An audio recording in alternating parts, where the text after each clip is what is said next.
और चलिए अब करते हैं तीव्र गति से खबरों की शुरुआत और सबसे पहले देश की बड़ी खबरें। ब्रिक्स समिट में हिस्सा लेने के लिए रूस रवाना हो गए हैं प्रधानमंत्री नरेंद्र मोदी। कजान शहर में हो रहा है शिखर सम्मेलन। रूस के राष्ट्रपति पुतिन से होगी प्रधानमंत्री नरेंद्र मोदी की मुलाकात। प्रधानमंत्री मोदी आज रूस के राष्ट्रपति व्लादिमीर पुतिन से द्विपक्षीय बातचीत करेंगे। 4 महीने के भीतर दूसरी बार पीएम मोदी और पुतिन की द्विपक्षीय मुलाकात होगी, जिस पर पूरी दुनिया की निगाहें टिकी रहेंगी। रूस में भारतीय राजदूत विनय कुमार का बयान। भारत का स्टैंड एकदम साफ, कूटनीति और बातचीत से ही निकलता है हर समस्या का समाधान। भारत हमेशा से शांति का पक्षधर रहा है। रूस में भारतीय राजदूत विनय कुमार ने कहा है कि भारत ब्रिक्स का संस्थापक सदस्य है। ब्रिक्स के ढांचे के भीतर आर्थिक सहयोग के लिए भारत प्रतिबद्ध है। ईरान और चीन के साथ द्विपक्षीय मुलाकात पर बोले रूस में भारतीय राजदूत विनय कुमार। कहा, अभी कई द्विपक्षीय मुलाकात होनी है। भारत कजान में नया कॉन्सुलेट खोलेगा।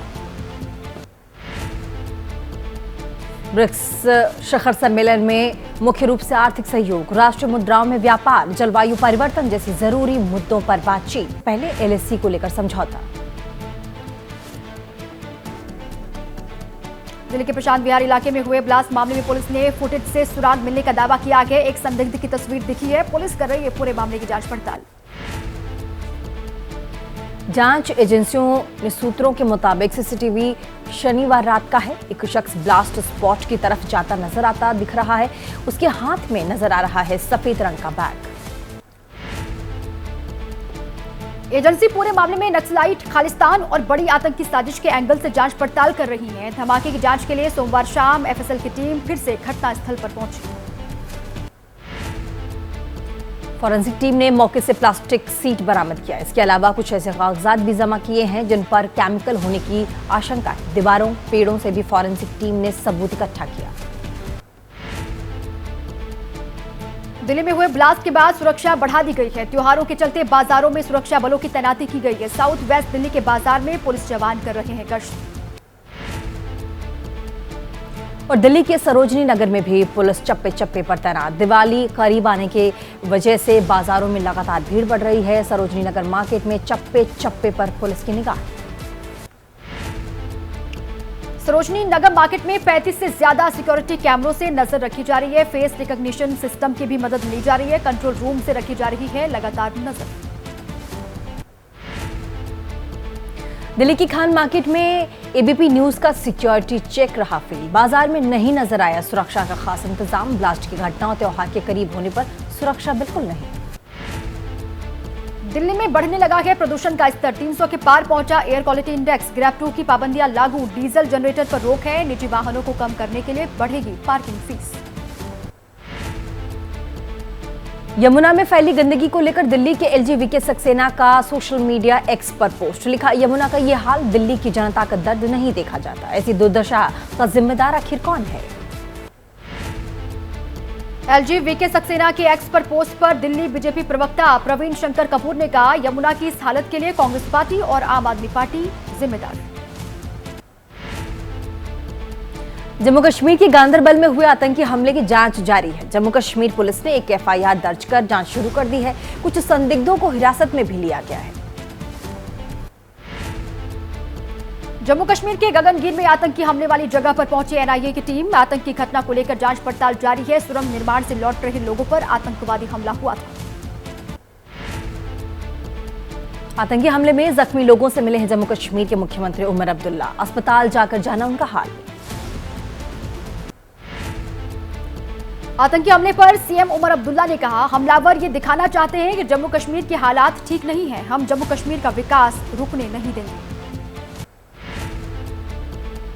जम्मू कश्मीर के एलजी मनोज सिन्हा ने कहा है कि आतंकवाद का समूल नाश ही हमारा मकसद होगा। गृह मंत्री अमित शाह से बातचीत।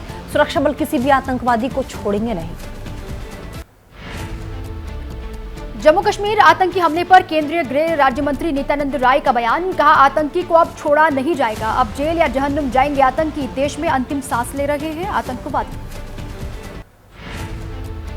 जम्मू कश्मीर आतंकी हमले पर गृह मंत्री अमित शाह बोले, चुन चुनकर होगा आतंकवादियों का हिसाब। इस जघन्य अपराध में शामिल लोगों को बख्शा नहीं जाएगा।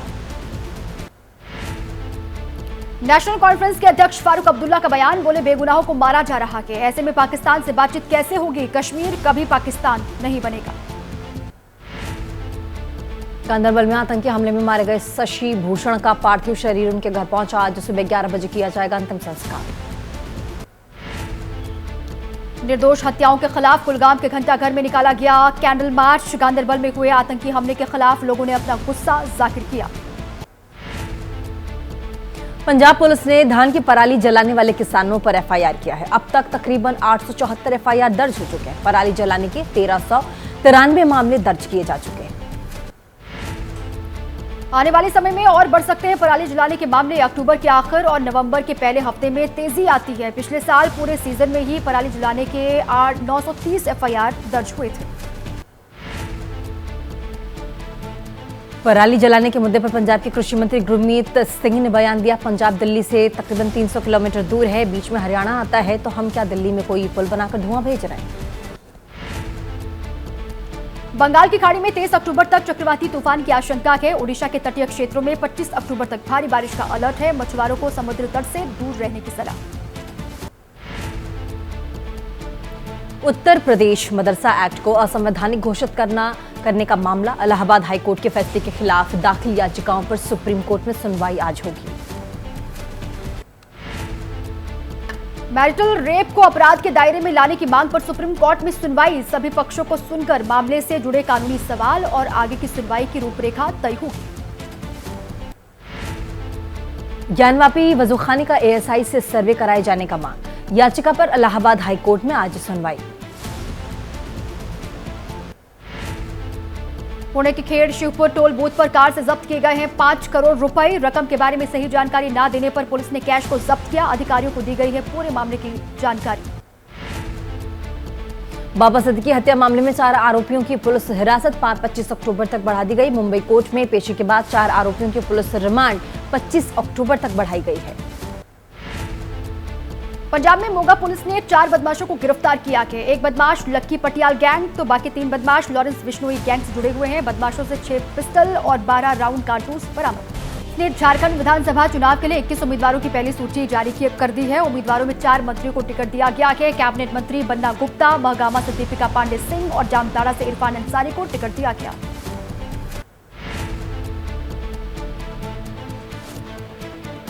सूत्रों के मुताबिक झारखंड में जेएमएम 41, कांग्रेस को 29 सीट पर लड़ सकती है चुनाव। आरजेडी 6, लेफ्ट पर 4 और अन्य को मिल सकती है 1 सीट।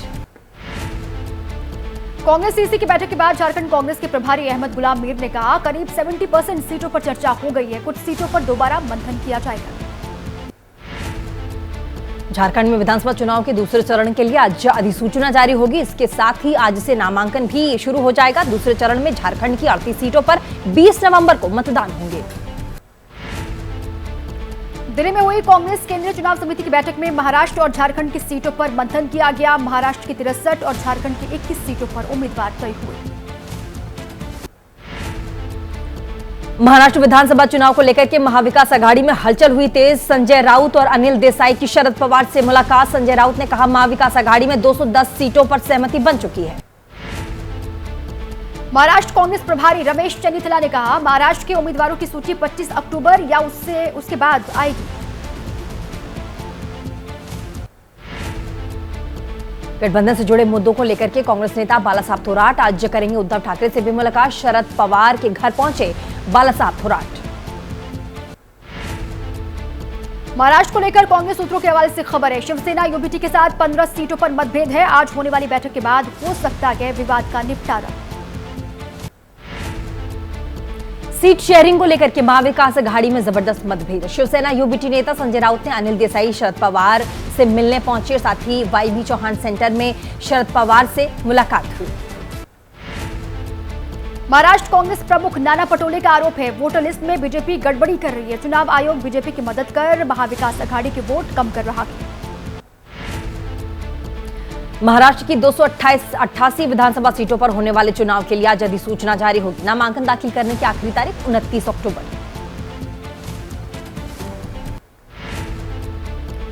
उत्तराखंड की केदारनाथ विधानसभा सीट पर भी होने वाले हैं उपचुनाव और इसके लिए अधिसूचना जारी होगी आज। नामांकन दाखिल करने की आखिरी तारीख है 29 अक्टूबर। यूपी में 9 सीटों पर भी होना है उपचुनाव। उपचुनाव के लिए बीजेपी अपने उम्मीदवारों की लिस्ट आज जारी कर सकती है।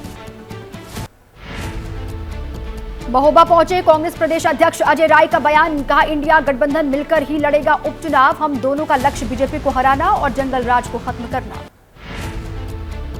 आज गुजरात दौरे पर गृह मंत्री अमित शाह रहेंगे। कई कार्यक्रमों में शिरकत करेंगे। त्रिभुवन पटेल की जयंती पर किसान कल्याणकारी गतिविधियों का शुभारंभ करेंगे। आज वक्फ बोर्ड अमेंडमेंट बिल पर जेपीसी की बैठक होगी। इंडियन यूनियन मुस्लिम लीग के 5 सांसद बिल पर अपना पक्ष और सुझाव रखेंगे। और कोलकाता में कल हुई थी सेक्रेटेरिएट में जूनियर डॉक्टर्स के साथ मीटिंग। बैठक के बाद डॉक्टर्स ने वापस ली भूख हड़ताल। डॉक्टर बोले कुछ आश्वासन मिला है मगर राज्य सरकार सकारात्मक नहीं लगती। अरविंद केजरीवाल के पूर्व बंगले में लगाए गए महंगे सामान को लेकर बीजेपी आज करेगी प्रदर्शन। बीजेपी युवा मोर्चा और महिला मोर्चा के कार्यकर्ता शामिल होंगे। वैष्णो देवी मंदिर पहुंचा आम आदमी पार्टी के राष्ट्रीय संयोजक अरविंद केजरीवाल। मां वैष्णो देवी के दरबार में माथा टेका। केजरीवाल बोले, दर्शन किए और सभी देशवासियों के लिए मंगल कामना भी की है।